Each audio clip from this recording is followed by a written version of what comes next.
Good morning. Good to see you all here. Welcome to this morning's service. I'm Dennis Akizuki. I'll be your chairperson for this morning's service. Before we begin, just a reminder, there's no food or drinks in the Hondo. Also, please turn your cell phones off or put them on silent. Thank you. Do we have any first-time attendees? Welcome. Could you stand up and introduce yourself if you want? Go ahead. Yes, yeah.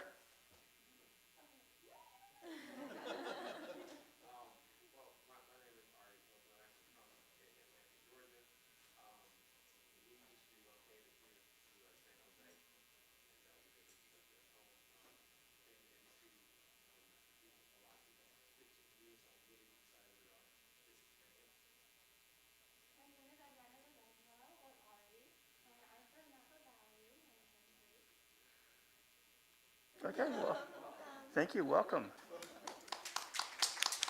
Anybody else here for the first time? You want to introduce yourself?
Thank you.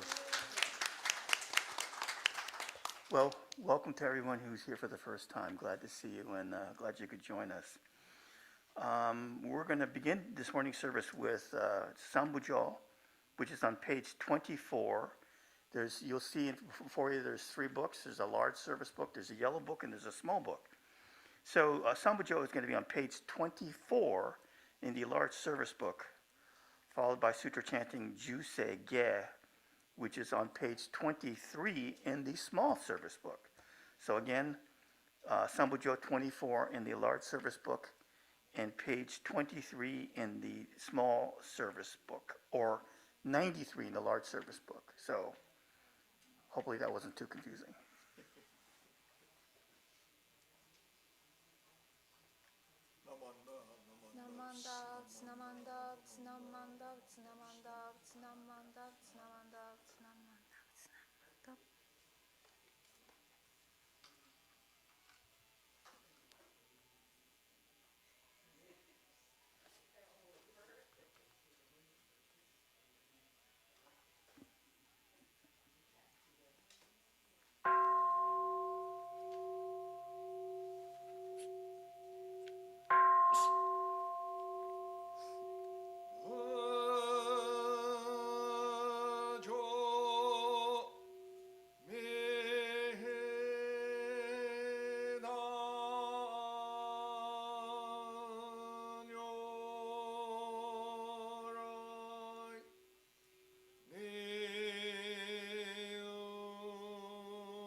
So for the first time people, let me explain a little bit. So Sambujo is something we chant at the beginning of services.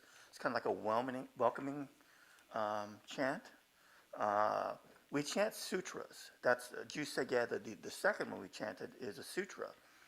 Many of the sutras are basically words of the historical Buddha, Shakyamuni Buddha, that were taken down, recorded by his disciples after he passed away. So we don't just necessarily chant to understand what we're chanting. We're chanting is an act in itself, chanting together kind of as one. We become one, and we prepare for the Dharma talk that we hear next So that's what we chant.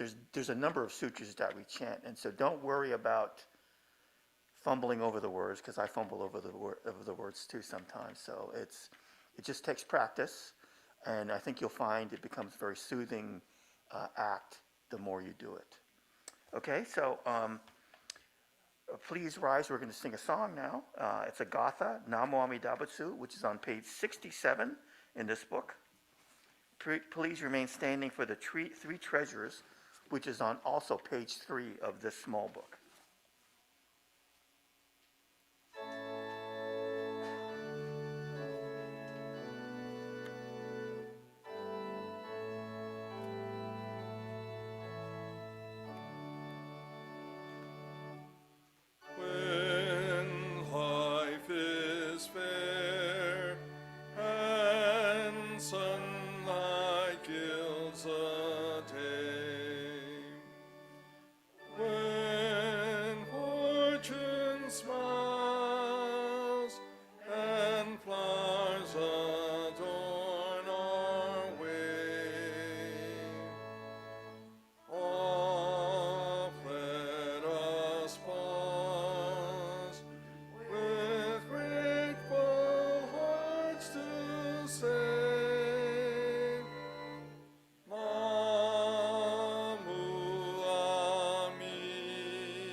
If you would please join now in the reading of the Three Treasures, again on page 3 in the Dharma School Service book. And we've changed in the last paragraph that we read together that begins, I take refuge in Sangha, we've changed the wording, universal brotherhood, to universal oneness. So not all of the books have that change in. So we have to remember as we read that last line. Hard is it to be born into human life? Now we are living it. Difficult is it to hear the teachings of the Blessed One? Now we hear it. If we do not deliver ourselves in the present life, no hope is there that we shall be freed from suffering and sorrow in the ocean of birth and death. Let us reverently take refuge in the three treasures of the truth. I take refuge in Buddha. May we all together absorb into ourselves the principle of your way to enlightenment and awaken in ourselves the supreme will. I take refuge in Dharma. May we all together be submerged in the depth of thy doctrine and gain wisdom as deep as the ocean. I take refuge in Sangha. May we all together become units in true accord in your life of harmony, in a spirit of universal oneness, freed from the bondage of selfishness. Even through ages of myriads of kalpas, hard is it to hear such an excellent, profound, and wonderful doctrine.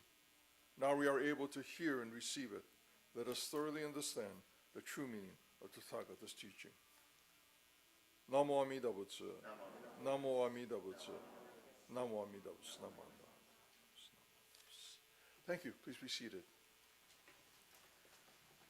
Okay, a little bit more of an explanation. Okay, you might think, boy, that sounded like a Christian hymn. Well, some of the hymns the early hymns in our sect of Buddhism, and in the United States anyway, were written by converts. So they were Christian, they converted to Buddhism, and they kind of wrote songs in the kind of like in in the manner that they grew up in, right? So it kind of sounds like a Christian hymn in some sense. And, that's one of the adaptations that this sect of Buddhism made when we came to the United States, right? There are pews here. There are no pews in Japan. There are no really organs. I think some of the large temples may have organs now, but there are no organs in temples in Japan. So those are kind of adaptations, and at a time when Japanese immigrants weren't too welcome. They tried to fit in, and these are some of the ways they tried to fit in. The three treasures that we just recited: Buddha, Dharma, Sangha. Buddha is kind of self-evident. Dharma means the teachings of Buddha, and Sangha is basically the members of Buddhist members. We're all part of the Sangha. There's a wider Sangha too. So I think that will do my explanation. So we're going to have a Dharma talk now by Sumi Tanabe. She's a minister's assistant here at the temple.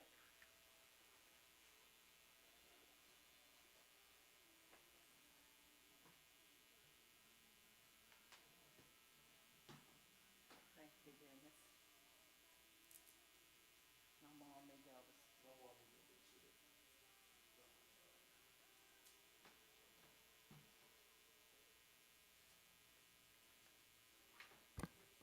Good morning, everybody. Good morning. To all of you who are fathers, happy Father's Day. I know so often a lot of attention and flowers go to the mothers on Mother's Day, but you fathers are very important too. So enjoy your day, and thank you for beginning it with coming to this service. My own father passed away in 1975. I still see him as a hardworking farmer who provided for a family of 7 plus his mother in very, very trying times and many, many hardships. Yet he never complained. You also may have fond memories of your own fathers. Please join me in Gassho. From the Dhammapada, better than 1,000 hollow words is one word that brings peace. Namu Amida. Namu Amida. Namu Amida. Last month, I was reading some articles that I found in my binder books. One such article I already told you about, and that was Rinban Sakamoto's article on hugging. This one was from Reverend Jordan McDonald. I first met her when she served as a minister representative of my BCA, Buddhist Education Committee. And over the years, I've kept in touch with her, especially during her years with the Visalia Buddhist Temple. I think at the time, Reverend McDonald was the only Caucasian woman minister in the BCA. A close friend who was very active with the Visalia VWA was very friendly and very much a caregiver for all the ministers at Visalia. She would bring meals to Reverend McDonald. When I stayed with Tommy, she would always say, we gotta cook because we have to bring meals to the minister. I would end up cooking, and she was a wonderful cook. I'm a terrible cook, but she was a wonderful cook. And when finally Reverend McDonald had to go into an assisted living facility, Tommy still would come and bring food to her. It was evident that she looked forward to Tommy's visit and her food. Reverend McDonald had many challenges in her life. One was taking care of her grandson. She told Tommy and me these challenges, but she never abandoned the child. Those memories came to my mind as I read her article.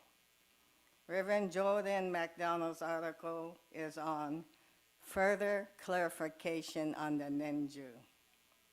I have no way of knowing what she wrote is true or when she wrote this article. But knowing her, I know she did a lot of research. When I was a child, a Japanese minister told me that putting my hands together in Kansho, one hand was me and the other hand was Amida Buddha. And covering both our hands with the Nenju, when we say Namu Amida Butsu, we are saying thank you and the joy of never to be abandoned. How many of you always bring your Nenju to church service? Let me see your Nenju. Okay. And if you don't, why not? There's a basket. When you enter, you can use one of those Onenjus. Reverend MacDonald gives the history of Emperor Shomo, the 45th emperor of Japan, who passed away in 756 CE. He was noted for building national temples for monks and nuns throughout Japan.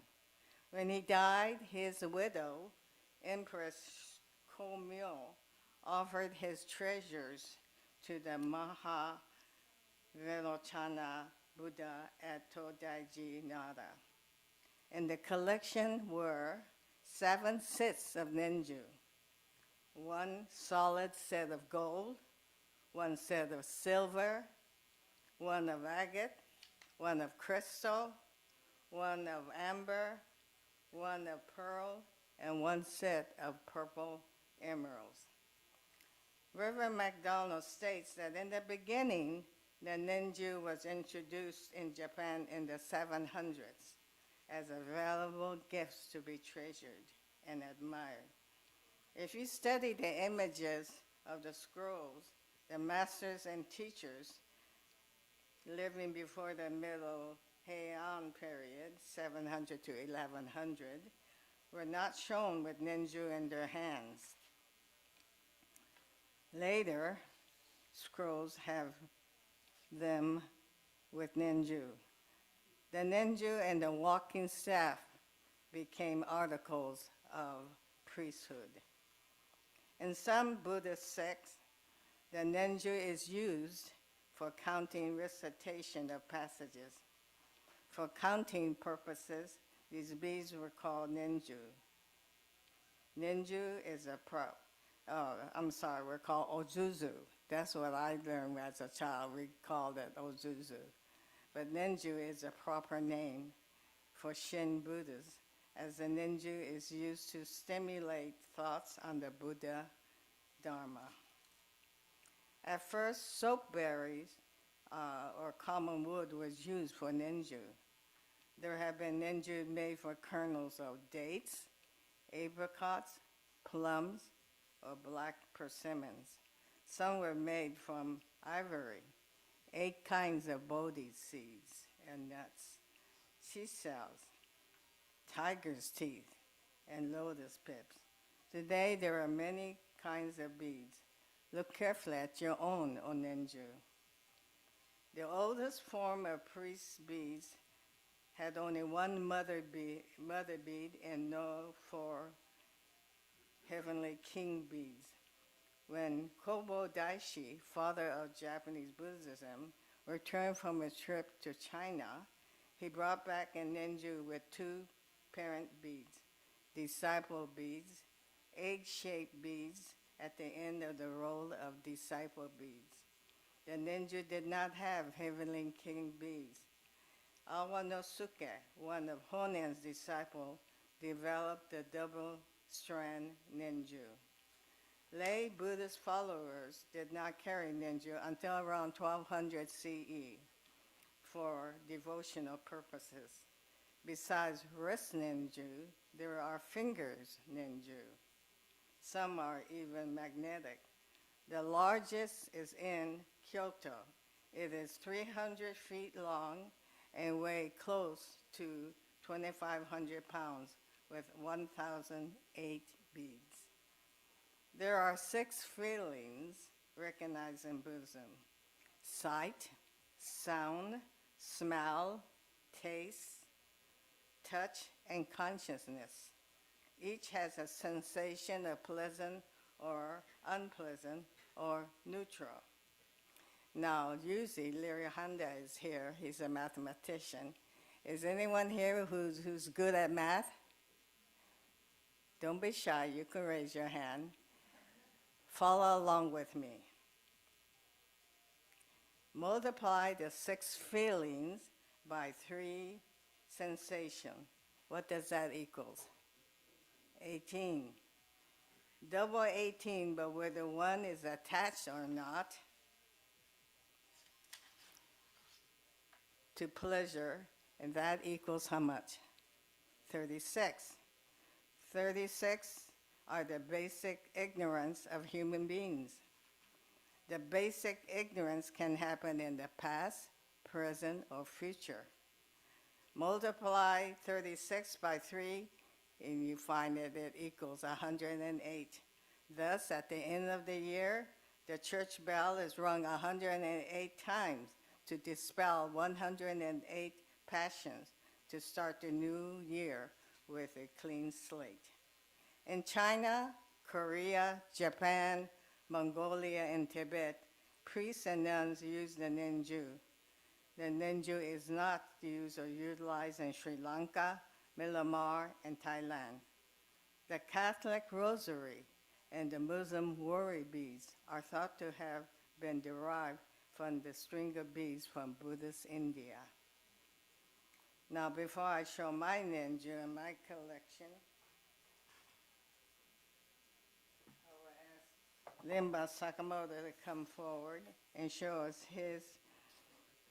Usually he carries a double strand of a Nenju, but not today. Let him explain about the story of his Nenju.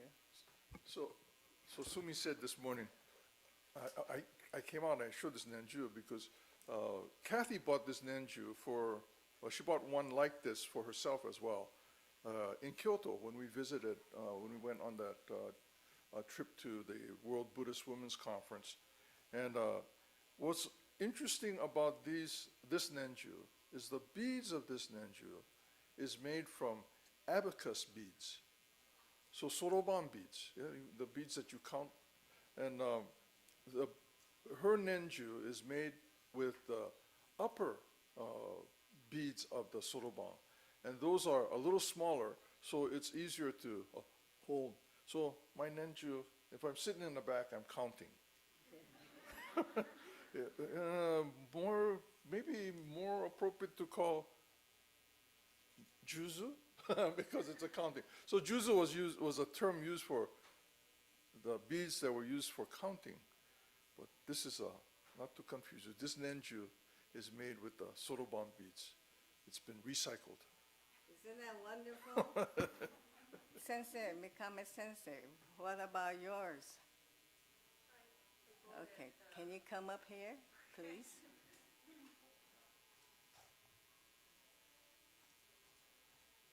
Tell us the story about your Nenju. So I bought this Nenju to commemorate the 850 years Shinran Shonin's birth. So when I visited Kyoto, I bought this Nenju to remember the kind of importance of the Shinran Shonin's birthday. So this is made of the crystal, maybe, I don't know, Swarovski? Crystal, like I think crystal. not the crystal, but I don't know, Swarovski? Well, how long the tassel? So, I don't see tassels that long compared to today's yeah, tassels. so I don't know, but yeah, so this is Okay. a kind of, just gonna be a So that's good special. reminder for me. Yeah, Yeah. just for me, yeah, Thank you. special for me. Thank you. Thank you. So everyone has some stories. So I do have quite a number of onenju. This one, believe it or not, was given to me when I started teaching Dharma school many, many years ago when I was in high school. I'm surprised it's not broken. It's probably because I didn't wear it as much, right? This red one was given to me when I married my husband from the Fresno Betsuin. The Betsuin gave onenjus to the bride, and the blue one to my husband, Art. And they also gave us a small obutsudan. This one is one of those double strand onenju. When my mother passed away, I looked and she had quite a number of onenju. This was one of hers. But I noticed that she didn't wear it very often. And a lot of people don't wear the double strand.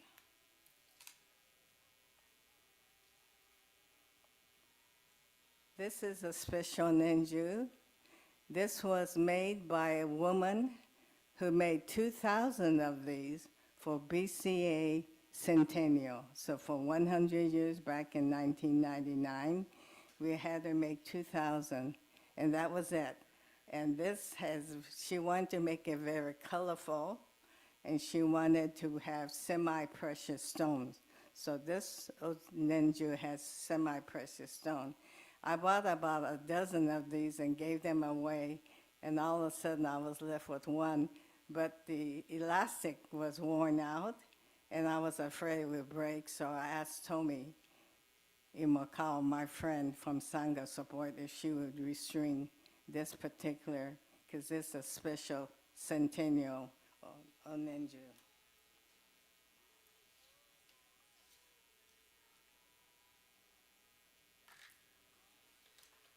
This is an envelope. When I volunteered at Stanford Hospital for 10 years, Palo Alto had many volunteers in that program because Stanford is in Palo Alto.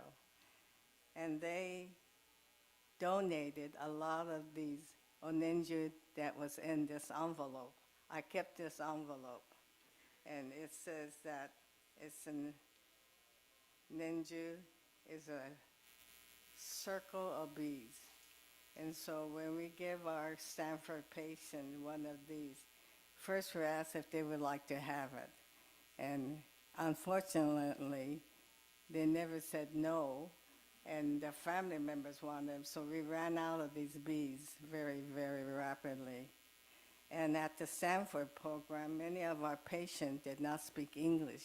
Many of them were from China, Korea, Thailand, and Vietnam. So we had to ask some group that could help us with translation. And so we asked Tsuchi. It's a humanitarian organization, some of you may have heard. When there's a big disaster like hurricane, earthquake, this group of people, there was hundreds of these volunteers. You could see one of their building off of 680, and it was started by a Buddhist nun from Taiwan, and 30 of her housewives were so concerned about needy families that they would collect money, and that was the beginning of this organization. And it's thousands and thousands of people strong. You always see them along with the Red Cross on many of these disasters. So I took one of these bees as a constant reminder of this group of people who helped us with that program and who continue today to help in disasters. And finally, my last bee. Isn't this cute? It's a ninju that was given to all the people who came back to Fowler, a small town south of Fresno, on Memorial Day weekend.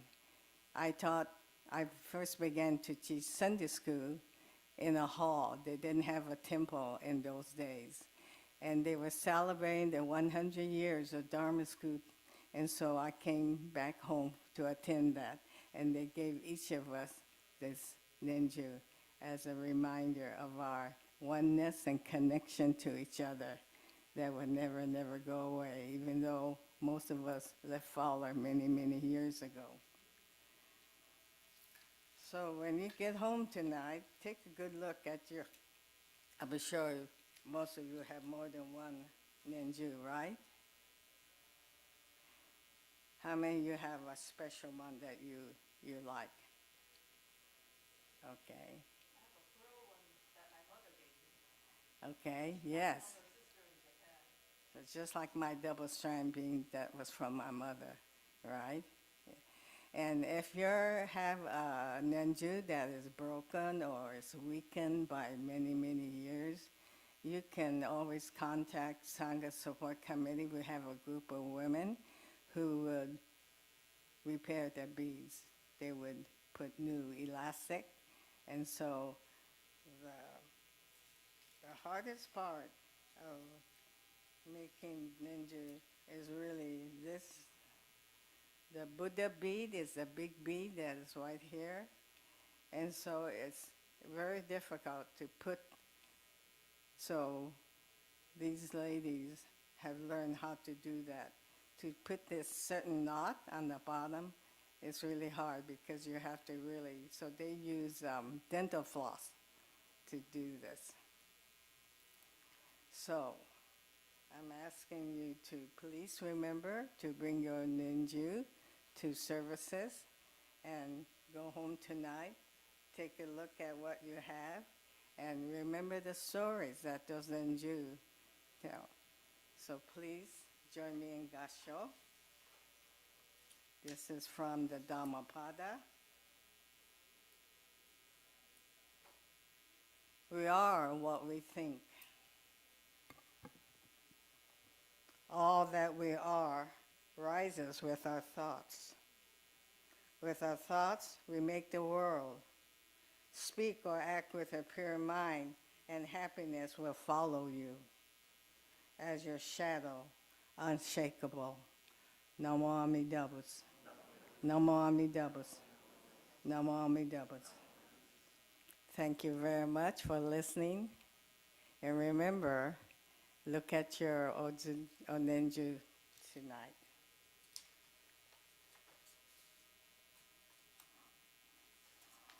Now, my challenge is to get down without falling.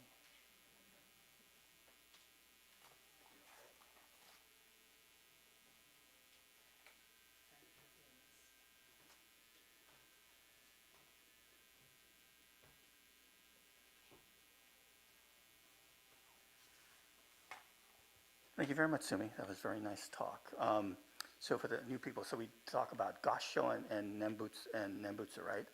The Nembutsu is Namu Amida Butsu. Namu Amida Butsu is, I take refuge in Buddha.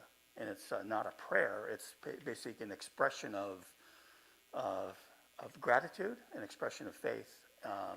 And we say that quite often. So again, in Gassho, is, if you don't have Ojutsu, it'd be like this, okay? And if you had Ojutsu, it'd be like this, I think. I look to the ministers in case I'm wrong. Please rise for Gatha Ondokusan II, which is on page 76 in this book.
She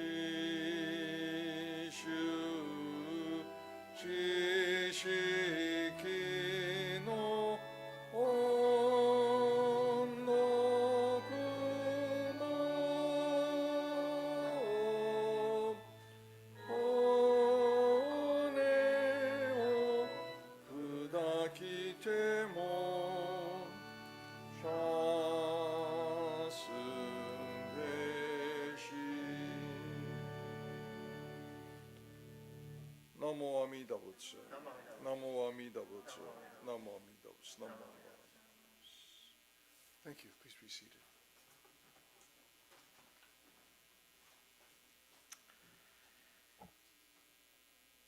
Thank you very much for attending. Are there any announcements? Just a reminder, this was the first Sunday where there's no Dharma school service, so the services for the rest of the summer will begin at 10 a.m.